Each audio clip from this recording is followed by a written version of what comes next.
Amin. Biarlah lagu ini menjadi pernyataan hidup kami selama kami percaya pada Tuhan dan hidup kami berkenan di hadapan Tuhan. Dan di sesama dalam hidup ini kami percaya mukjizat masih terjadi. Meskipun kami jatuh bangun dalam mengikut Tuhan, meskipun kami jatuh bangun dalam melayani pekerjaan Tuhan, tetapi kami percaya selama kami belajar hidup berkenan pada Tuhan, tangan Tuhan akan mengangkat kami supaya kami tetap hidup di dalam terang kasih Tuhan, supaya kami hidup dalam terang firman Tuhan, sehingga pertolongan demi pertolongan, mukjizat demi mukjizat bisa kami rasakan hingga sampai saat ini. Terima kasih Bapa, dalam nama Yesus kami siap dengan firman Tuhan. Berkati kami agar kami siap menjadi terang dan kasih Tuhan dimanapun kami berada. Melalui kami mempraktekkan, menghidupkan firman Tuhan setiap kami dengar dan setiap kami baca. Dalam nama Tuhan Yesus kami berdoa dan mengucap syukur. Haleluya. Amin. Puji Tuhan. Silakan duduk Bapak Ibu. Puji Tuhan. Terima kasih sekali lagi buat BPH, buat Pak Ketua, Pak Joko, Bapak BPH yang lain yang memberikan kesempatan kami untuk melayani kembali sini, dan juga tentunya dengan Pak Pendeta Purnawan. Bapak Ibu, tema kita boleh teksnya langsung ya, PowerPoint-nya, agar kita bisa mengikuti dengan alur cerita firman Tuhan tersebut. Tema kita minggu ini dan sepanjang minggu akan kita bahas, diskusikan di house family kita, di kelompok kita masing-masing, adalah pemicu situasi semakin buruk. Pemicu situasi semakin buruk yang diambil teksnya 2 Samuel pasal 12 ayat 1 sampai 13. Bapak Ibu, dalam kehidupan ini, bahwa selama kita hidup, kita pasti menghadapi berbagai persoalan, betul? Berbagai masalah, baik dari anak-anak hingga orang tua, bahkan sampai lansia. Selama hidup pasti menghadapi persoalan demi persoalan. Di mana saja, di komunitas mana saja. Baik di dalam keluarga, pasti ada persoalan. Baik di dalam pekerjaan, pasti ada persoalan. Bukan hanya nyaman-nyaman saja. Terlebih dalam pelayanan, melakukan praktik firman Tuhan, memuliakan Tuhan dengan talenta yang sudah diberikan. Pasti ada masa-masa yang harus kita hadapi.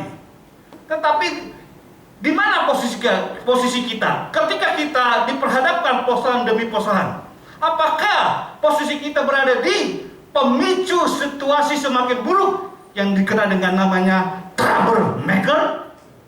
Wow, kalau troublemaker, pembuat masalah, kehadiran kita berada malah membuat masalah makin runyam, masalah makin kacau, itu namanya troublemaker, pemicu masalah semakin buruk.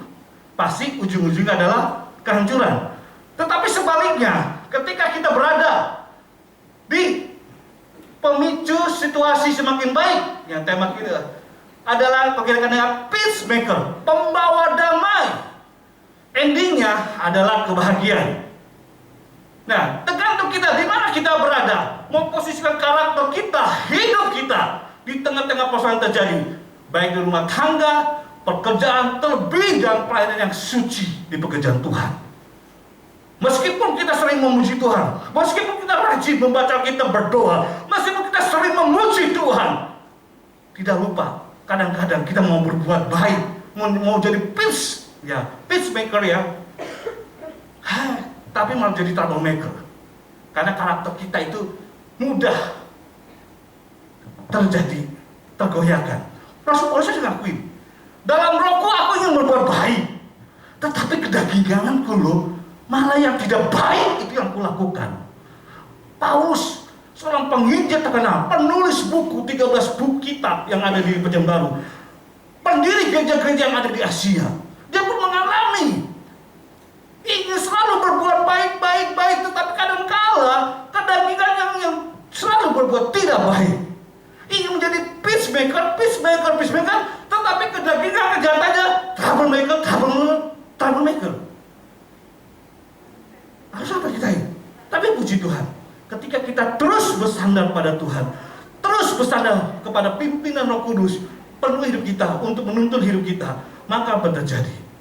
Tuhan akan tolong kita menjadi peacemaker, pembawa damai. Amin.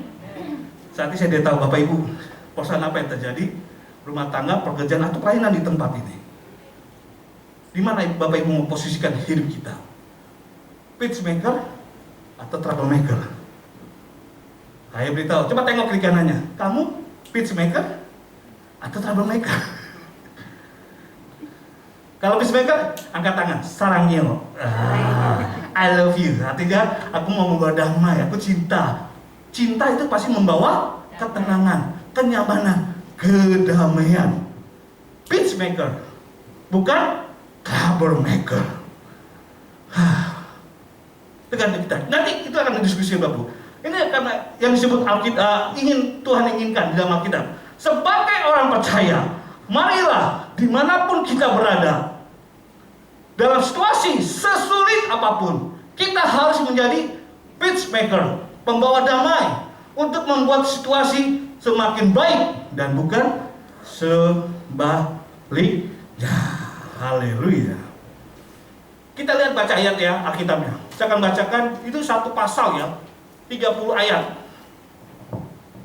Di dalam, Bapak Ibu mungkin nggak baca ya, karena 15 apa. Mungkin diganti dengan ayat, dengan Alkitab ini aja. Isi worship. 2 Samuel pasal 12 ayat 1 sampai 3, 1. 2 Samuel pasal 12 ayat 1 sampai 31. Saya akan bacakan dengan cepat.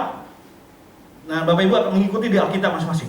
Tuhan mengutus Nathan pada Daud. Ia datang kepada Daud dan berkata kepadanya, ada 2 orang dalam suatu kota, yang seorang kaya, yang lainnya miskin. Si kaya mempunyai sangat banyak kambing domba dan lembu sapi. Si miskin tidak mempunyai apa-apa selain dari seekor anak domba betina yang kecil yang dibeli dan dipeliharanya. Anak domba itu menjadi besar padanya bersama-sama dengan anak-anaknya.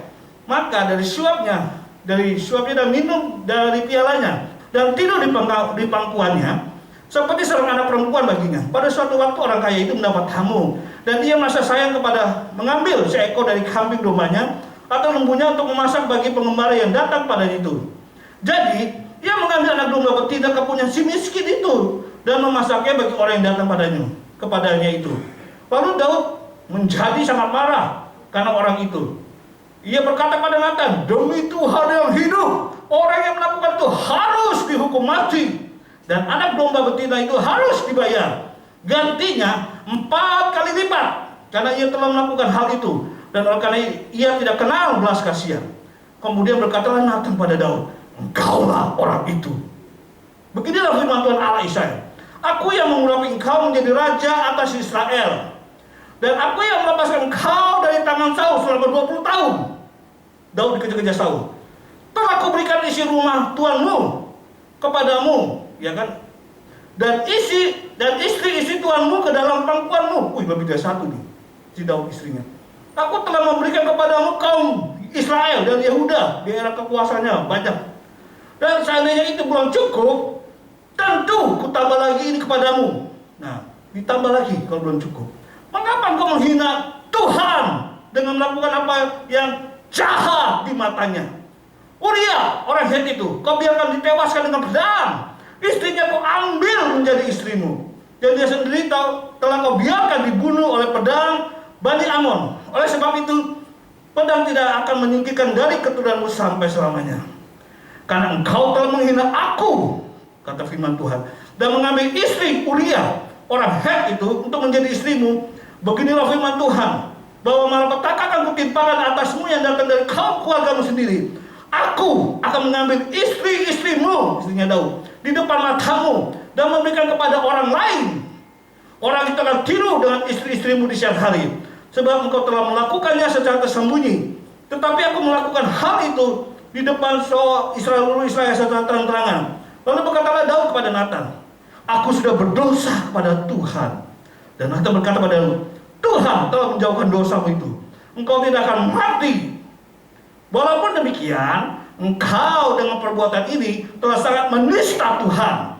Pastilah anak yang lahir bagimu itu yang akan mati.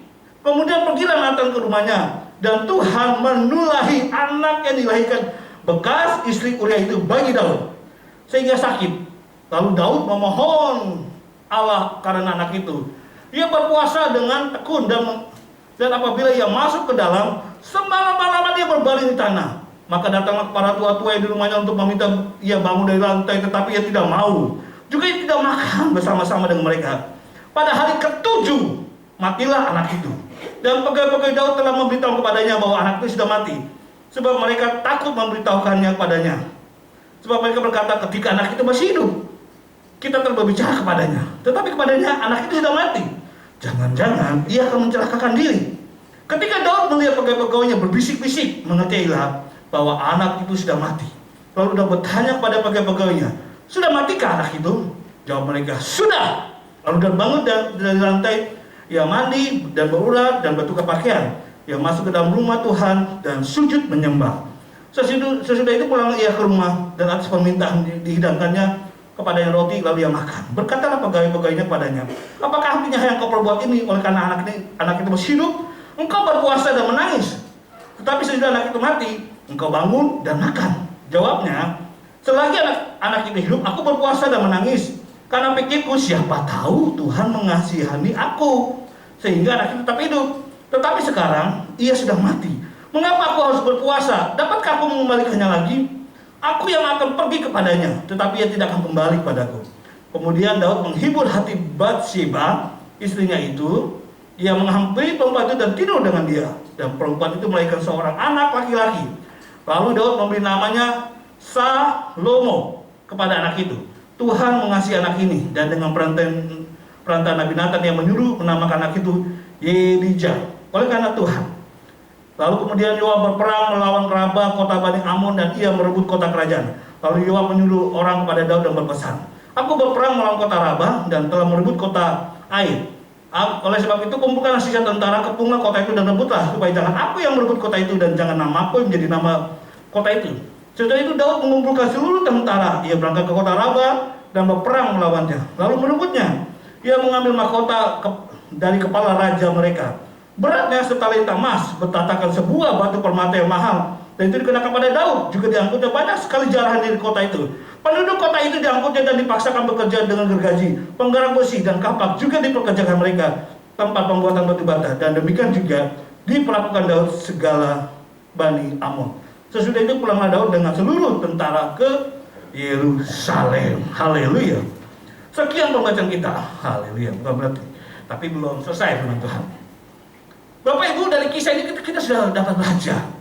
Temanya saja bahwa Daud ditegur oleh Nabi Nathan. Kenapa? Perzinahan. Daud ini memang kelewatan. Apa karena kelemahan laki-laki ya? Laki-laki jatuh itu ada 3 hal. Harta, tata, jabatan.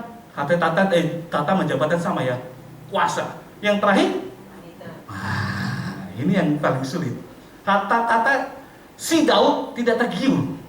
Ya kan, 20 tahun menunggu jabatan sebagai raja di Urapi, tapi 20 tahun menantinya seperti Yehoshafat yang kita pelajari seminggu ini. Kedepannya lain lagi. Tetapi apa yang terjadi? Karena dia wanita, dia jatuh dalam dosa. Padahal Tuhan katakan, aku akan membunuh kau karena engkau telah menista namaku. Kenapa engkau mengambil Batsheba, istrinya orang yang nama Uria, orang Het itu. Dan kau membiarkan Uria di depan berperang. Jadi kalau terjadi peperangan, Uria dahulu yang mati terbunuh. Jadi 2 kasus kau di dalam pengadilan itu.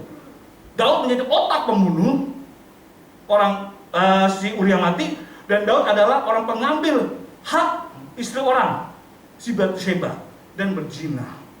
Tuhan marah sekali sini. Tuhan marah. Engkau telah beri menjadi raja, mengurapi. Engkau telah lepaskan dari kejaran Saul selama 20 tahun. Lalu engkau telah isi semua rumahmu, mungkin fasilitas dia sebagai orang raja, tempat tidur, makanan mewah dan lain-lain. Dan engkau telah berikan istri-istri. Nah loh, disinilah Daud. Masih mudanya begitu luar biasa kagum. Mungkin dia seorang handsome boy ya kan, cakep. Tetapi ketika sudah menikah, kawin, jatuh dalam dosa. Di sini Tuhan telah mengizinkan Daud mempunyai istri-istri. Yang anehnya sudah banyak istri, dia tergiur dengan istri orang lain.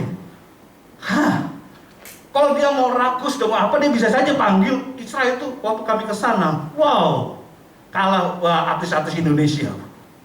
Dari segi ke fashion, kecantikan, tahu. Walaupun hanya pelayan biasa, itu kalau di Indonesia mungkin model. Sampai saya bilang kepada Kalau ini bisa dibungkus, saya akan bawa ke Surabaya. Saya akan jodohkan dengan teman saat itu yang belum nikah, Pendeta Dwi Dato. Saking cantik dan kerennya. Nah, si Daud ini kelewatan. Sudah banyak istrinya, yang dia ambil masih kurang. Dan dia ambil istri orang, kelewatan. Inilah kelemahan seorang laki-laki. Matanya Daud, matanya playboy. Sehingga dia jatuh dan ditegur oleh Tuhan. Coba lihat di sini, mata laki-laki, mata suami ibu-ibu yang seperti ini. Lihat, apa matanya seperti Daud? Mataku. Coba matanya coba lihat. Ada yang bawa suami sini, ibu? Haleluya. Mata playboy.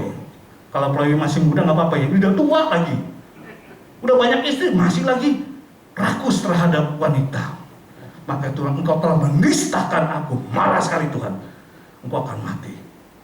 Tetapi disinilah dahulu Daud menjadi peacemaker ya, di mana berada dia tetap pembawa damai. Tetapi ketika sudah diberkati Tuhan, dia jatuh dalam dosa menjadi troublemaker. Tapi dia orang berjiwa besar. Ketika ditegur, apa yang Daud posisikan? Next, berikutnya PowerPoint-nya. Mari kita belajar dari peristiwa yang dihadapi Daud ini. Saat ia ketahuan berzina dengan Bathsheba dan ditegur oleh Nabi Nathan. Kemudian perhatikan, Daud meresponnya dengan berjiwa besar, yaitu pertama, Daud mengakui perbuatan dosa yang diperbuatnya dan bertobat. Ayat 13a dari 2 Samuel pasal 12. Lalu berkatalah Daud pada Nathan, aku sudah berdosa kepada Tuhan. Daud segera sadar dan bertobat atas perbuatannya ketika ia ditegur Nabi Nathan. Teguran Tuhan itu dahsyat Bapak Ibu. Kalau teguran manusia, pimpinan kita masih biasa. Tapi kalau sampai Tuhan tegur, ngeri. Dikatakan Nabi Nathan pada Daud, Tuhan berkata, aku akan menghukum kau mati pertama. Yang kedua, aku akan mengambil istri-istrimu itu dan diambil oleh musuh-musuhmu dan diperkosa siang hari. Biar orang pada nonton. Karena kamu telah berbuat berzina secara diam-diam. Tapi aku akan menghukummu terang-terangan. Wow. Dan anakku itu pasti akan mati.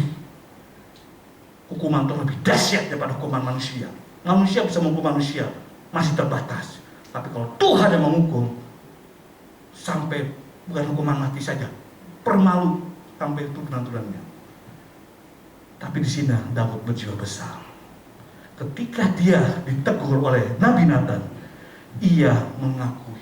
Dia tidak, karena si Bathsheba itu Tuhan, atau karena Uriah gitu. Dia tidak mau menyalahkan. Kalau dulu Adam jatuh dalam dosa, disalahkan, ini loh Hawa yang mau tempat tuh. Padahal kan harusnya Adam ya memberi nasihat, jangan kau makan buah itu. Nah di sini kita lihat Daud tidak seperti Adam. Ya, aku bersalah. Langsung diakui tanpa menyalahkan keadaan situasi. Ya, aku bersalah. Aku telah berdosa kepada Tuhan.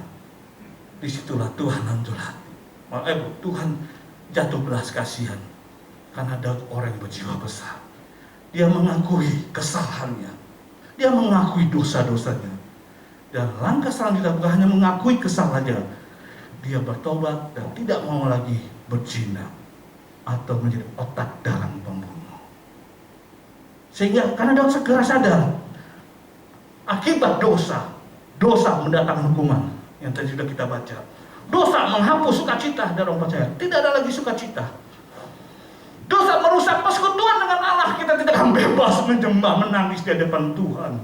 Dosa menyebabkan kehilangan Tuhan dan Anak Kudus. Jangan salah, Roh Kudus akan pergi dari hidup kita karena dia tidak bertahan terhadap orang yang karakternya sudah menistakan Tuhan. Dosa dapat membuat Allah tidak mendengar doa-doa. Jangan heran kalau doa-doa kita tidak dijawab. Periksa introspeksi, apakah ada dosa yang telah kita lakukan di hadapan Tuhan maupun di sesama kita.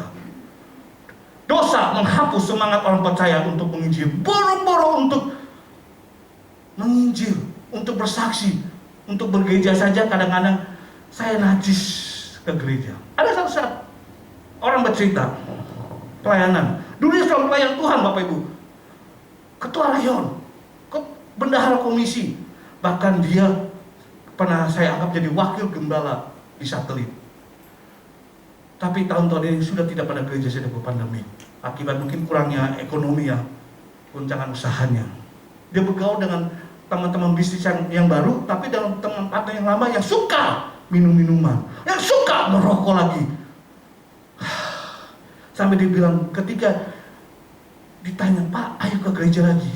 Jawaban satu dikata, aku sudah najis, aku nggak layak ke gereja. Tapi perpuluhannya masih rajin, anehnya sih itu ya. Dirinya nggak mau ke rumah Tuhan, beribadah di rumah Tuhan yang kudus, memuji nama Tuhan. Tapi uangnya masih mau, tapi uangnya bersih Bapak Ibu, karena usahanya benar. Cuma bergaul dengan orang yang milik usaha yang kurang benar, yang masih bergumul dengan dosa. Sedih dengarnya kan, seorang pelayan Tuhan, pengkhotbah juga di mimbar. Tapi ketika saya mendengar kemarin, saya najis. Wow, najisnya dia nggak seberapa dengan si Daud, lebih najis. Sampai tuh aku jijik. Aku karena kota menistakan aku. Akibat dosa Bapak Ibu. Tapi kita belajar di Daud. Daud berjiwa besar. Ketika dia berusaha mengakui, maka Tuhan mengangkatnya. Ini ada hukumannya. Lalu jenis dosa apa sih? Nah kita lihat next berikutnya. Jenis-jenis dosa. Ada 50 jenis dosa. Saya bacakan. Percabulan, kecemaran, kenajisan, nafsu, penyembah berhala, sihir, permusuhan, perselisihan, kecemburuan, kemarahan, percecokan, pertikaian, ajaran sesat, iri hati, pembunuhan, mabuk, pesta pora, kesombongan, mencuri, sumpah palsu, berdusta, pikiran jahat, tamak, kejahatan, fitnah, harga diri, kebodohan, penipuan, hawa nafsu, kebabukan, keglamoran, pemborosan, tawar hati, tidak percaya, kebencian, egois, hujatan, melawan orang tua, tidak tahu berterima kasih, kefasikan, ketidakpuasan, keras kepala, umpatan, tidak menguasai diri, kejam, membenci yang baik, berkhianat, tidak sabar, kesia-siaan, menyukai kepelesiran. Wah, berapa Bapak Ibu yang punya jenis dosa yang masih terikat, susah dilepaskan? Mungkin ada satu, hanya satu, boleh angkat tangan. 2 yang belum masih terlepas, masih 3 atau 50-nya Bapak Ibu belum terikat, masih terikat, susah dilepaskan. 50 jenis, apalagi yang terakhir ya, menyukai kepelesiran.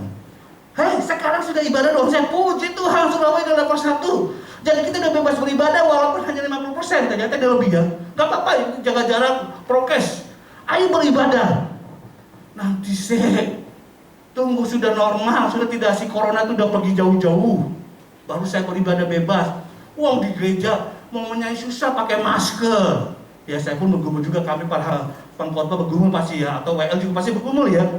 Karena waktu kita nyanyi suara keras, air liur atau itu rebotnya itu sampai 3-4 meter, makanya wajib pakai masker.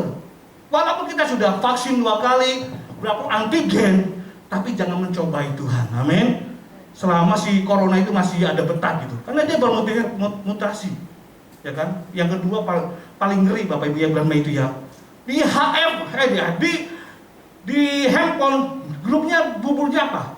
Telah meninggal, telah sakit, sehingga jawabannya pasti apa? Apalagi grup GSD Ebenezer pusat. Jadi ucapannya bukannya sukacita, haleluya, puji Tuhan.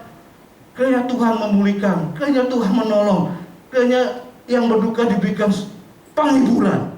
Jadi kata-katanya kata-kata penghiburan hampir 2 bulan kalau nggak salah. Sedih, majelis gembala kita pastoran, telah dipanggil Tuhan, telah dipanggil Tuhan, sedih kita mendengarnya. Apa karena apa sih kita nggak tahu? Karena itu selama kita hidup berkenan, meskipun Tuhan izinkan, tapi Tuhan masih sanggup menolong, meluputkan kita, asalkan kita kembali segera sadar dan bertobat dari karakter kita, segera lepaskan dosa-dosa, iri hati, kedengkian, kebencian, dan lain-lain. Apalagi suka pergi jalan-jalan, nggak apa-apa, nggak salah. Bersama family time, keluarga, tidak salah bersama orang kita kasih. Tapi ingat, ketika ada kesempatan beribadah, datanglah beribadah. Beda perbedaannya ibadah melalui YouTube, nonton, dengan kita yang bertatap muka. Kualitasnya berbeda, rasanya itu berbeda. Betul tidak Bapak Ibu? Bukti Bapak Ibu pada hadir kan? Nggak mau nonton video YouTube kan? Gesnya Ebenezer selalu YouTube. Saya di Elim, jemaatnya nggak bisa beribadah, Zoom. Bagus juga, mungkin bagi orang tua yang nggak bisa datang bisa Zoom. Tapi beda, ketika Bapak Ibu sehat, masih kuat, dan kesempatannya gereja masih dijaga beribadah, monggo datanglah.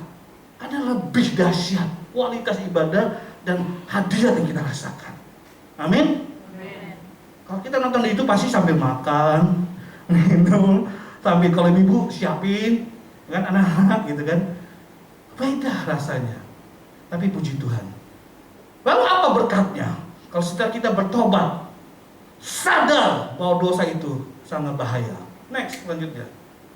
Dampak yang kedua, dampak pertobatannya adalah Tuhan memberi pengampunan dan berkat kepada Daud. 2 Samuel 2 ayat 13 berkata, dan Natan berkata pada Daud, Tuhan telah menjauhkan dosamu, engkau tidak akan mati. Wow, itulah kelebihan Tuhan kita yang maha pengasih, penyayang, dan murah hati.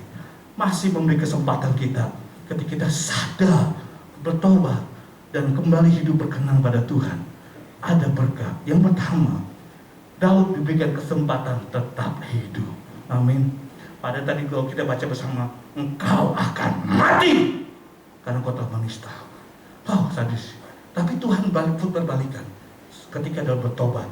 Yang kedua, Daud dan Bathsheba dapat anak lagi.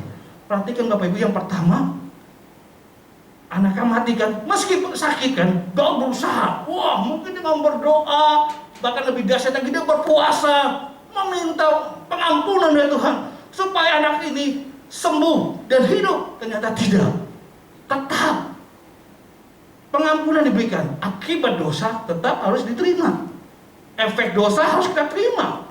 Daud menerima efek dosanya. Anaknya pertama hasil perjinan dengan Bathsheba mati. Meskipun Daud sudah mencari muka lah sama Tuhan istilahnya. Dia berdoa, menyembah, menangis, bahkan menggaruk-garuk badannya supaya belas kasihan Tuhan turun. Tidak. Tetap Tuhan ambil anaknya. Tapi Tuhan baik ketika Daud bersadar, bertobat, dan memulai hidup berkenan. Yang kedua, Tuhan berikan anaknya. Dan anak ini luar biasa berkatnya. Yaitu yang bernama Salomo. Lebih hebat dari Daud ya. Dikatakan orang yang penuh berhikmat. Tidak ada satu berhikmat di sepanjang sejarah kita, hanya Salomo.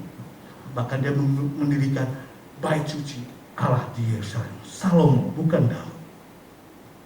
Tuhan mengampuni, Tuhan tidak melihat bekas dosa. Tapi ketika Daud bertobat, Daud diizinkan mempunyai anak kembali. Yang ketiga, Allah memberikan kemenangan kepada Israel berperang melawan Bani Amon. Tuhan memberikan kemenangan Bapak Ibu. Ini salah Daud. Waktu dia, kenapa dia dihukum Tuhan? Yang pertama, Saul seorang raja, bapak itu raja walaupun raja masih suka berperang kan. Dia bangun pagi hari di Soto istilah halaman gedung istana ya, di atas lah, rooftop. Harusnya dia bersama diskusi dengan para tentaranya untuk berperang dan memenangkan wilayah. Malah dia santai-santai, bangun pagi mungkin dia nggak WPDA, nggak mau doa, nggak mau baca kitab Taurat. Dia malah jalan-jalan ke Soto dan melihat sekitarnya. Dan terjadilah dia melihat si Bathsheba yang sedang mandi. Di awalnya situ, harusnya seorang raja, dia bersekutu dengan Tuhan dan berdiskusi dengan tentara-tentara untuk apa yang dilakukan negara ini biar menang berkembang. Malah dia santai-santai. Akibat kesantaian, jatuh dalam dosa seksual, matanya itu. Tapi puji Tuhan, sehingga dia berperangnya kalah. Tapi ketika dia bertobat, dia sadar Tuhan memberikan kemenangan pada Daud, memenangkan pertempuran, sehingga Bani Amon bisa dikalahkan. Waktu dia suruh Uria yang berperang, Israel kalah. Uria mati oleh pasukan Bani Anom. Tapi ketika Daud bertobat, Daud sadar, lalu Daud berperang, maka Tuhan memberikan kemenangan. Amin. 3 berkat. Itu semua tergantung dari kita. Di mana posisi Bapak Ibu berada. Ketika ada posan-posan dalam hidup kita, apakah kita mau menjadi berjiwa besar seperti Daud, menjadi peacemaker, pembawa damai, menjadi kesaksian pemicu situasi yang semakin baik, atau sebaliknya menyelesaikan masalah dengan dirinya, sebaliknya itu malah makin kacau, menista Tuhan. Saya akhiri dengan sebuah kesaksian. Seorang jemaat berkata, dulu bersaksi bahwa ketika anaknya menggadaikan surat rumah karena ya masalah judi atau apa kurang perhatikan, dijual ke bank sehingga disita. Ketika disita, stres sang bapak ini.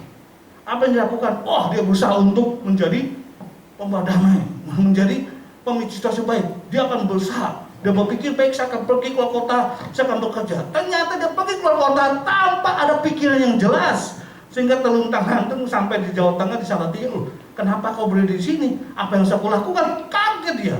Awalnya menggebu-gebu kali ingin menyelesaikan dengan dia mungkin bekerja keras di luar kota, di luar Surabaya gitu. Yang pertama gagal usahanya. Yang kedua, apa yang dilakukan? Temannya mungkin membisikkan dia pergi ke Gunung Kawi. Wow. Memuja sana, berdoa sana, pasti minta.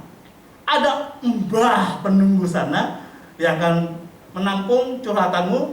Minta apa? Nanti janji sama dia dan bisa goal.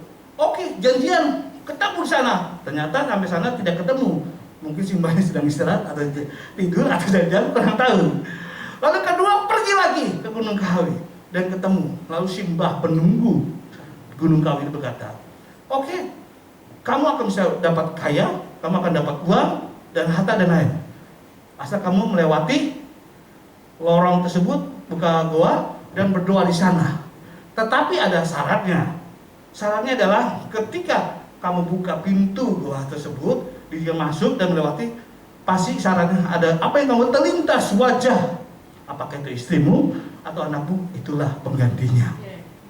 Wow, demi duit, money, uang, siap mengorbankan istri atau anak atau dirinya sendiri. Dia tadinya nggak pikir, nggak apa-apa, utang lo mau disita bank lo masuk dengan jeripaya, cari uang, utangnya angsur, disita bank gara anaknya durhaka, nggak tahu diri, menggadaikan surat rumah. Apa yang terjadi? Oke, tapi baru dia masuk dan terlintas gambar anak wajahnya yang nomor 2. Dia cuma dua anak. Apa yang terjadi? Tidak! Langsung dia kabur. Karena dia tidak mau. Dia sadar bahwa pengorbanan adalah tumbang anaknya sendiri. Akhirnya dia kabur, dia tinggalkan tempat tersebut. Dia baru bilang, disitulah dia baru mulai mencari Tuhan. Datanglah beribadah, ketemu seorang pendeta, pastoral kita dulu Pak Obed, konsultasi dan rajin berdoa, baca kitab, berdoa, tetap bekerja, hidup dengan baik dan benar, pasti Tuhan akan tolong. Benar Bapak Ibu. Ketika dia mulai sungguh berdoa, mulai hidup dengan benar, dia mendapatkan pekerjaan yang baik. Bahkan anaknya pun yang menggadaikan surat rumah mendapat pekerjaan lebih baik, sehingga bisa melunasi hutang di bank dan surat rumahnya bisa dikembalikan. Tapi ingat, efek dari dosa tetap ada, pengampunan berkat tetap ada, tapi akibatnya tetap harus terima. Anak yang nomor 2, maaf kata, agak kurang kena, karena sudah tempat-tempat terlintas dan keinginan. Tapi puji Tuhan, terus bapak ini berserah menyerahkan anaknya. Dari pembelajaran ini, kisah ini, kesaksian ini Bapak Ibu, marilah cari Tuhan sungguh-sungguh. Introspeksi segera, kalau ada kena sakit penyakit, masalah-masalah dalam pekerjaan, masalah-masalah dalam pelayanan, jangan menyalahkan siapa-siapa, karena itu, karena ini, karena itu. Salahkanlah diri sendiri. Walaupun mungkin nggak merasa bersalah, bukan karena situasi, tapi katakan, ampuni saya Tuhan, kalau saya telah menjadi troublemaker di dalam keluarga saya. Tanpa saya sadari, ampuni saya Tuhan, kalau saya telah menjadi troublemaker di dalam pekerjaan saya, sehingga mungkin akibatnya perusahaannya bangkrut dan lain-lain. Ampuni saya Tuhan, Mungkin karena saya, gereja penuh dengan masalah, pelayanan penuh dengan masalah. Mari kita introspeksi dan segera sadar bertobat. Bahwa apa yang kita miliki, jabatan, harta, itu sementara Bapak Ibu. Kalau Tuhan segera panggil, segera kita tinggalkan apa yang kita miliki. Lihat akibat pandemi ini. Jemaat kita banyak kita kehilangan kan? Bukan karena masalah, tapi karena ada situasi yang tidak menyenangkan dan Tuhan izinkan. Ada seorang pendeta ditinggalkan istrinya, ada seorang pendeta ditinggalkan suaminya. Pendeta kita di satu-satu jemaat-jemaat pengejar-pengejar karena pandemi ini. Puji Tuhan kalau kita masih berkesempatan saat ini, masih beribadah, masih bersama orang kita cintai, istri, anak, suami. Puji Tuhan kita masih bisa bekerja, tetap bisa mencari uang. Mungkin kita harus bergumul karena akibat pandemi ini untuk memenuhi kebutuhan kita. Puji Tuhan kalau Bapak Ibu masih beribadah, bahkan melayani, dikasih kesempatan Tuhan di gereja ini, Satu Immanuel Wiyung ini untuk melayani. Itu karena Tuhan masih mau berkenan, karena hidup kita mau berubah. Mari kita berdoa. Terima kasih Tuhan.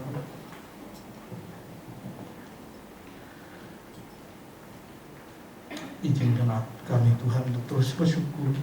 Ampuni kesalahan perbuatan kami secara sadar atau tidak sadar kami perbuat, sehingga kami mengalami masalah demi masalah. Ampuni Tuhan.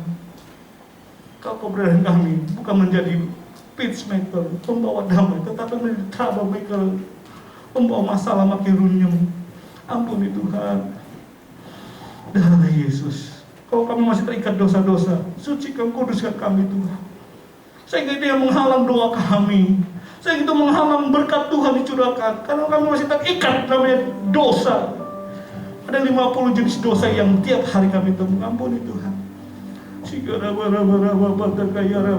Saya akan berdoa Bapak Ibu. Mari kita renungkan firman Tuhan ini. Ambil apa yang sudah Tuhan bicarakan pada kita pagi hari ini. Apa kita masih bergumul dosa sehingga berkat Tuhan masih tertunda? Apa ada kesalahan tanpa kita sadari kita perbuat sehingga mujizat masih belum terjadi di tengah-tengah pandemi ini? Mari kita jujur di hadapan Tuhan, di rumah Tuhan yang kudus. Jangan melihat kiri kanan. Mari angkat hati kita dan angkat tangan kita katakan, Tuhan sucikan, kuduskan aku Tuhan. Kalau aku masih terikat dosa-dosa yang tidak berkenan sehingga berkat tertunda, mari kita di hadapan Tuhan berjiwa besar seperti Daud, mengakui kesalahannya, mengakui kelemahannya, sehingga Tuhan kembali mengangkat dia, sehingga Tuhan kembali memberkati dia, menolong dia. Selidiki kami Tuhan, selidiki hatiku, selidiki perkataanku, selidiki mataku, atau selidiki telingaku Tuhan, tangan, kaki, tubuh jasmani ini. Apakah tubuh jasmani yang Tuhan berikan dengan baik, tetapi kami lakukan dengan tidak baik, sehingga menjadi penistaan di hadapan Tuhan.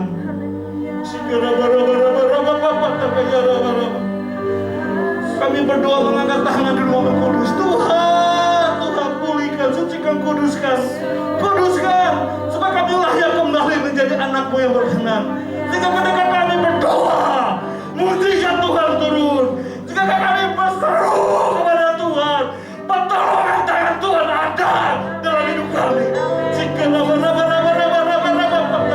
Dalam nama Yesus, dalam nama Yesus, jadilah sesuai iman kita. Minta kesucian, minta kesucian. Tuhan kuduskan dengan darah Yesus. Lalu buatlah komitmen yang baru. Aku masuk usul beribadah di Satu Immanuel ini. Aku masuk usul menjadi jemaat yang baik.